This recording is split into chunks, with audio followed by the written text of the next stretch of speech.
Hello, beautiful people. তোমালোকে ভাবিছা interview কুৱেশ্যনবোৰ এনেই সুধি দিয়ে বুলি, কিন্তু সব কুৱেশ্যনৰ এটা ছিগনিফিকেঞ্চ থাকে আৰু সেইবাবে সব আনচাৰৰো এটা মিনিং থাকিব লাগে। সেইকাৰণে তোমাক ইণ্টাৰভিউৱাৰে যি টি কুৱেশ্যনছ সুধিলে তুমি না ভয় খাবা না এইটো ভাবিবা যে সেইটো ইমান ইম্পৰ্টেণ্ট নহয়। কেলে কি যেনেকৈ ইজি বুলি কুৱেশ্যনবোৰ ভবা হয় সেনেকৈ আচলতে নহয়। কুৱেশ্যনবোৰ কেতিয়াবা কেতিয়াবা বহুত ট্ৰিকি হৈ যায় আনচাৰ কৰোঁতে। সেনেকৈ এটা কুৱেশ্যন মই আজি লৈ আহিছোঁ যোনটো হয় টেল মি এবাউট দিছ কোম্পানী। আৰু টেল মি এবাউট দিছ কোম্পানী তোমাক প্ৰাইভেট ছেক্টৰৰ পৰা লৈ গভৰ্ণমেণ্ট ছেক্টৰৰ চবতে এই কুৱেশ্যনটো সুধিবই। এতিয়া অইলতো তুমি এইটো কুৱেশ্যন পাবা বা ONGCটো পাবা বা কোনোবা এয়াৰলাইন্স বা হস্পিটেলিটি ইণ্ডাষ্ট্ৰিটো তোমাক এই কুৱেশ্যনটো সুধিব পাৰে। আৰু এই কুৱেশ্যনটো সোধে কি? কুৱেশ্যনটো সোধে জানিবলৈ যে তুমি সেই ইণ্ডাষ্ট্ৰিৰ বিষয়ে, সেই কোম্পানীৰ বিষয়ে আৰু সেই চাকৰিটোৰ বিষয়ে কি জানা।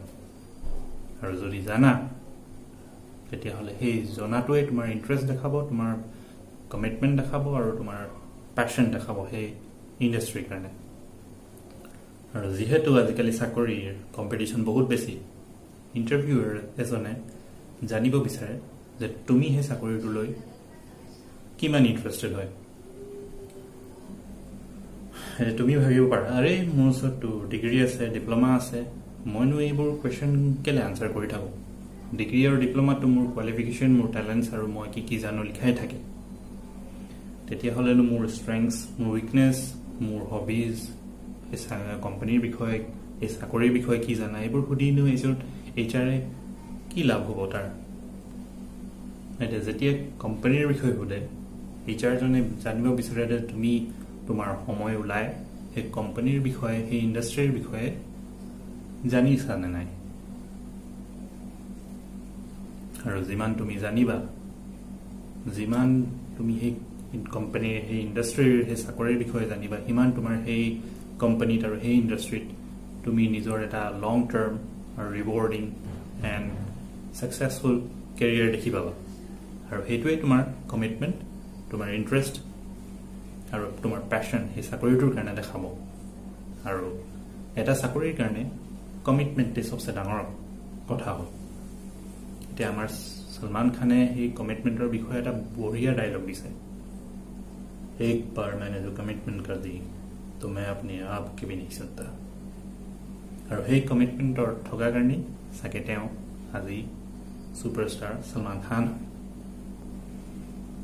বেছিভাগ কাষ্টমাৰ ছাৰ্ভিচ ইণ্ডাষ্ট্ৰীত তোমাক ইংলিছ আৰু হিন্দীৰ ফ্লুৱেঞ্চিৰ লগত good grooming, good communication skills থকাটো বহুত আৱশ্যক। এতিয়া তোমাৰ যদি ইংলিছ আৰু হিন্দীৰ ফ্লুৱেঞ্চি অলপ কম আছে তেতিয়াহ'লে তুমি এটা মিনিমাম ষ্টেণ্ডাৰ্ড অফ ইংলিছ ফ্লুৱেঞ্চিটো কৰিবই লাগিব। আৰু যদি তুমি জনাৰ পিছতো যে তোমাক ইংলিছ আৰু হিন্দী তাত লাগিব, তুমি ইংলিছ বা হিন্দীটো ভালকৈ অকণমান ক'বলৈ চেষ্টাই নকৰা, তেতিয়াহ'লে তোমাৰ লেক অফ কমিটমেণ্ট দেখায় তাত। চিমিলাৰলি এতিয়া কোম্পানীৰ এপ্লিকেশ্যন প্ৰচেছো তোমাৰ কমিটমেণ্টবোৰ দেখাব পাৰে। কেনেকৈ?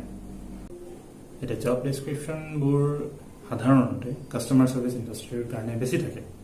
এতিয়া জব ডেছক্ৰিপশ্যনৰ মতে তুমি যদি ফটো পঠাব লাগে, এটা কোম্পানীৰ এটা মিনিমাম ষ্টেণ্ডাৰ্ড থাকে, তুমি ফটো কেনেকৈ পঠাবা। এতিয়া ফটোবোৰত হোৱাইট বেকগ্ৰাউণ্ড থাকিব লাগিব, তাৰ লগতে তুমি ফৰ্মেলছত থাকিব লাগিব। আৰু ল'ৰাবোৰ হয় ক্লিন শ্বেভ থাকিব লাগিব, বা যদি কিবা কাৰণত সেইবোৰ এলাউড হয় দাড়ি বা চুলি, তেতিয়াহ'লে সেইখিনি ট্ৰিম থাকিব লাগিব। ছোৱালীৰ কাৰণে চিমিলাৰ কিছুমান স্পেচিফিকেশ্যনছ আছে আৰু কিছুমান নিয়ম আছে যিবোৰ তুমি কাষ্টমাৰ ছাৰ্ভিচ ইণ্ডাষ্ট্ৰীত ফ'ল' কৰিব লাগে। সেই বিষয়ে আমি এটা বেলেগ ভিডিঅ'ত কথা পাতিম। এতিয়া সেই স্পেচিফিকেশ্যনছ যোনখিনি আছে সেইখিনি যদি তুমি নিদিয়াকৈ তোমাৰ ফটো পঠাই দিয়ে, তেতিয়াহ'লে তোমাৰ lake of knowledge of the industry বুজাব। মানে তুমি সেই কোম্পানীৰ বিষয়ে ইণ্ডাষ্ট্ৰীৰ বিষয়ে কেতিয়াও একো জানিবলৈ চেষ্টাই কৰা নাই এতিয়া যদিও তোমাৰ সেই ইণ্ডাষ্ট্ৰীৰ বা সেই জব ৰিলেটেড কিবা চাৰ্টিফিকেট থাকে সেই স্পেচিফিকেশনছ যদি তুমি ফলো নকৰা then it is almost useless আৰু আজিৰ দিনত আগৰ নিচিনাকৈ ইণ্টাৰভিউ এটা ফৰ্মেলিটি হৈ থকা নাই আজি ইণ্টাৰভিউহে ডিচাইড কৰে তুমি চাকৰিটো পাবা নে নাই আৰু সেইকাৰণে এটা কাষ্টমাৰ ছাৰ্ভিচ ইণ্ডাষ্ট্ৰীৰ কাৰণে এই কোডটো বহুত ভাল হয় a well prepared candidate is a well deserved candidate এতিয়া তুমি চেম্পল আনসাৰ যদি তাৰ বিচাৰা তেতিয়াহ'লে মই তোমাক কেইটামান পইণ্টছ দিব পাৰোঁ পইণ্ট নম্বৰ 1 এটা কোম্পানীৰ বিষয়ে যেতিয়াই যোনে যিকোনো কোম্পানীত সুধিব টেল মি এবাউট দিছ কোম্পানী বা কোম্পানীটোৰ বিষয়ে কোৱা তেতিয়াহ'লে প্ৰথম পইণ্টটো এইটোৱে ক'বা যে কোম্পানী কোনে ফাউণ্ড কৰিছিল আৰু কি মিছন এণ্ড ভিজন লৈ ফাউণ্ড কৰিছিল আৰু কেতিয়া ফাউণ্ড কৰিছিল পইণ্ট নম্বৰ 2 তুমি ক'বা যে কোম্পানী ক'ৰ পৰা আৰম্ভ হ'ল কেইটা প্ৰজেক্ট লৈ আৰম্ভ হ'ল আৰু এতিয়া কিমান প্ৰজেক্ট কৰে পইণ্ট নম্বৰ 3 তুমি আজিকালি দেখিবা যে কোম্পানীবোৰে